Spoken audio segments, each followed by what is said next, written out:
এ ভারতবর্ষের যতদূর জানি কিছু মানুষ ঘুমিয়ে থাকলেও তারা টাকার ইনকাম করে। কথাটা বাস্তব হলে অবশ্যই লাইক করো। আমি কথাটা শেষ করিনি এখনো বন্ধুরা।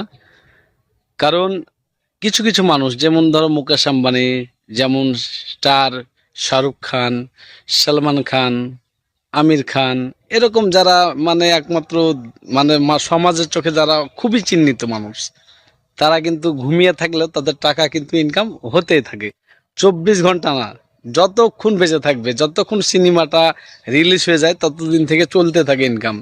এমন করে মুকেশ আম্বানি এমন একটা জায়গা তৈরি করে ফেলেছে, প্ল্যাটফর্ম, সেই জায়গাতে কিচ্ছু না, খালি ঘুমিয়ে থাকবে, মরে যাবে, তাও ইনকাম কিন্তু পেতেই থাকবে, কারণ সে একটা জায়গা করে ফেলেছে।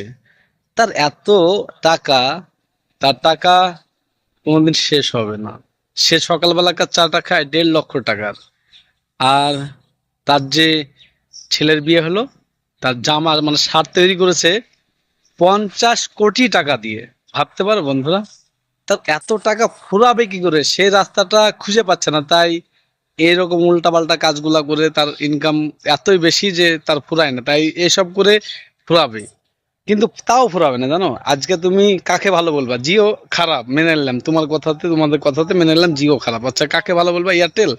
এয়ারটেল যখন এরকম জায়গা একটা পৌঁছে যাবে, সেও বাড়িয়ে দিবে। আচ্ছা, ওকে ওকে ভালো মনে করছো। আচ্ছা, ভোডাফোন খুব ভালো, ভিআই খুব ভালো।